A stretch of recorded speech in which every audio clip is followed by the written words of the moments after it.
What's going on, folks? Adrian here. Welcome back to the channel and to a very large MMO news drop, a good way to wrap up the month of March. Let's get straight into it, beginning with the more time-sensitive ones.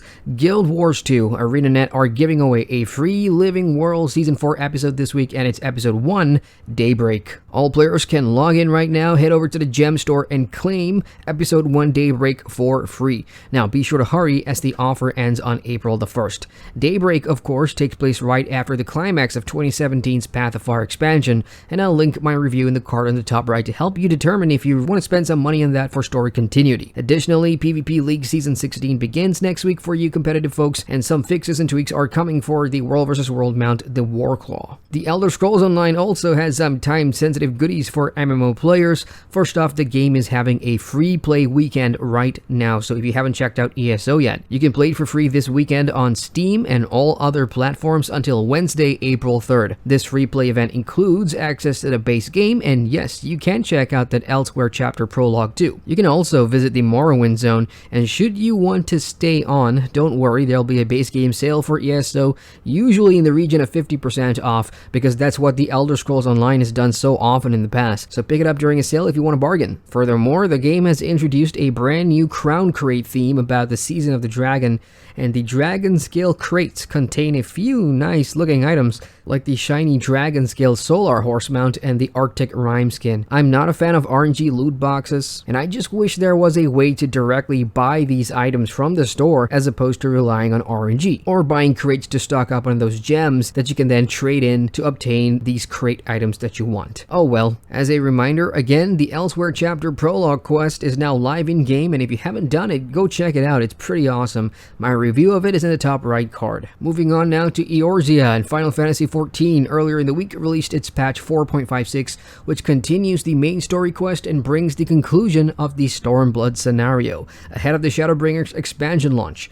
This update includes the Yojimbo trial, more Hildebrand adventures, and a new Stormblood B-Stripe quest, and more. I am nowhere near this update as I'm still catching up from the last time you guys caught my Final Fantasy XIV stream, but it's almost here, folks. The expansion is coming. And just as a quick PSA, since I didn't cover it last week, in case you missed the news, Square Enix has revealed another race and job over the last FanFest in Tokyo, and that's the Hrothgar race and the Dancer job. Up next, into the world of Dungeons & Dragons we go. We already know that Cryptic has announced a new Neverwinter expansion, Undermountain, but we didn't have a release date at the time of reveal. Well, we do now. The expansion will be out on April 23rd for PC, and consoles should follow shortly after. Neverwinter players that don't know what's coming with Undermountain, I highly suggest checking out the official website and go through all the developer blog posts that they've put out so far, and trust me, there's a lot, because there's a crap ton of tweaks and additions coming to the game with this expansion. For better or for worse, that's not up to me to say. I've heard the thoughts of both veterans and new players alike, and it's kinda mixed right now, but do check out those blog posts and videos, as they'll get you up to speed with all that's coming with Undermountain on April 23rd. Sticking with Cryptic, another one of its MMORPGs, Star Trek Online, has got some good news this week. They've released a content roadmap for spring and summer, detailing what exactly will be coming to the game in the months ahead. Via an infographic on the official website, we know that there will be at least one event for players every month, and there's a major update coming in May, which is the Rise of Discovery. And with that update, starships will level with you, which I can only assume is a good thing. Alrighty, let's talk some Secret World Legends, Funcom's unique horror-themed MMO, and if you're hoping for news of brand new content, I'm sorry, there's none. However, in a surprise announcement this week, Funcom revealed a brand new single-player game called Moons of Madness, coming out this Halloween, and the game does indeed take place within the same universe as the Secret World. And as a fan of the IP and a player of TSW myself, I'm quite excited about that. Moons of Madness is a first-person adventure horror game, and you play as Shane Newhart, an Orochi scientist stationed at the Invictus space station on the moon. And as you're waiting for the next crew to come and relieve you and your team, things start to go horribly wrong. And if you've ever played the Secret World, It's the good kind of wrong. Now, from watching the trailer, I really like the look of it. There are many parts that scream Secret World, especially with all that's going on and the atmosphere and everything.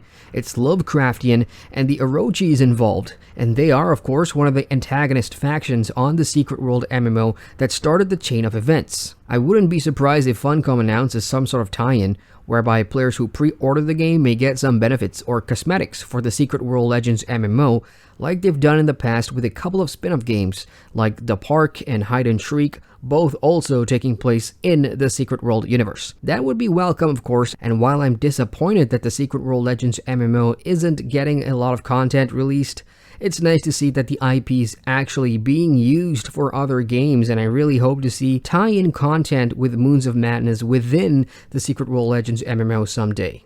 Up next, Bless Unleashed. Yes, this MMORPG is happening. Well, I'm sure most of you know about Bless Online, which we've all covered last year. Its global PC release on Steam was sort of a disaster, and late in the year, NeoWiz announced that it was developing a brand new Bless MMORPG exclusive for the Xbox One alongside Round 8 Studios. Well, that game is almost here. It's almost getting close to release, and this week, Bandai Namco, which is the publisher, released a gameplay trailer which you can watch everywhere now, and it does highlight the graphics, the Unreal Engine 4, the combat, some of the classes, and just a reminder for those who don't know, Bless Unleashed is a separate game from the PC version with a different story within the same setting, and it'll be free to play on the Xbox. If this looks good to you and you're planning to check it out on consoles, I do advise caution. Having reviewed the PC version myself, it could be good, it could be just as bad, it could be better, who knows. I don't own an Xbox One, so I can't jump in, and if you've gotten some sort of a non-NDA beta access for Bless Unleashed, feel free to let us know your thoughts about the game so far. Another Korean MMORPG, ASCENT Infinite Realm, is in the news this week. We already know that the Southeast Asian version will host an open beta come April 25th that I will be jumping into, but the global version's forums has some sneak peeks for us as well. No videos, but a lengthy forum post instead about the game's factions. The MMO will have two factions that players can represent, the Vulpin and the Ontari. The post goes into good detail about the descriptions of both factions, including their values, what they stand for, their history, and it does sound rather interesting, which is always a good thing when an MMO makes their players decide on a faction to play as. It's not as important as the actual gameplay and content when it comes down to those things, but having a solid lore foundation is a good start, so I will link the post in the description box for you to check out if you're interested. Now, for those of you that are thirsty for a mobile MMORPG in the West, good news I suppose, as Mu Origin 2 has begun its closed beta test for both iOS and Android that you can register for. Developers WebZen has decided that due to the popularity of the game in China, Korea, and the rest of the region, it's time to bring the game to the West.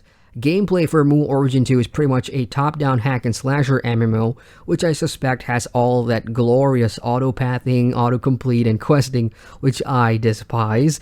But hey, you like what you like. The beta will run until April 7th, and all gameplay progress and character data will be wiped at the end of the test. Folks interested in North America, all you gotta do is look for the game on the Google Play Store. Superhero time, and there's some exciting news for DC fans. DC Universe Online has released a new episode this week, Justice League Dark on all platforms. The update includes new and returning heroes and villains, new solo and group content, as well as player rewards. Shazam is part of the update as well, which is pretty good timing considering all the hype surrounding the movie's release this past week. DC Universe Online is still on my bucket list of MMOs to review, and I suppose I gotta get around to it soon. There's not many superhero MMOs left. I missed out on City of Heroes, Marvel Heroes is dead, so what's left? We've got Champions Online, Ship of Heroes, which is still in development I think, and of course DCUO. Anyway, Justice League Dark will be on a limited time run, so be sure to log in and check out the event section of your on duty tab to get started. Onward to Vindictus. This is an MMO I've not paid attention to in a while, but good to know it's still going. Vindictus is welcoming its 14th hero, EIRA, the Void Witch. She's a master of the mana revolver over and can bend space at her will. To celebrate, there's a new hero registration event going on right now on Vindictus until the 28th of April that you can sign up for, which will award you with in-game goods like armor sets, outfit sets, and an elite character slot too. In addition, expect a warm-up attendance event, which simply means daily login rewards, and it has already begun.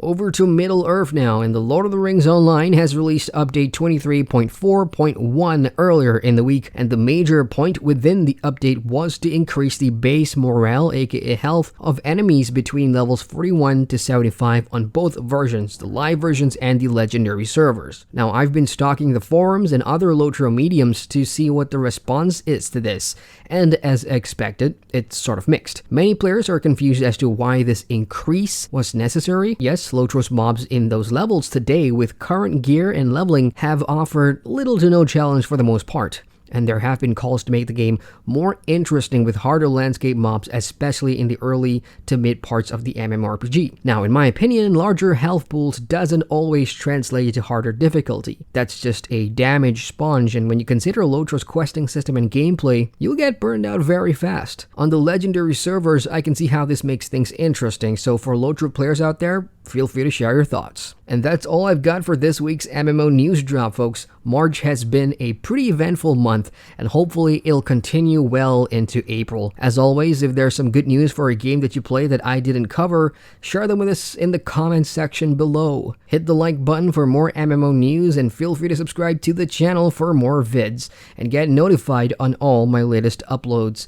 Once again, I'm Adrian, and I thank you for watching. Hey folks, thanks so much for watching that video. If you guys want to watch more, you can click the subscribe button at the bottom there or somewhere over here. And don't forget to hit that bell to get notified on all my latest videos. So I'll see you guys at the next vid. Take care.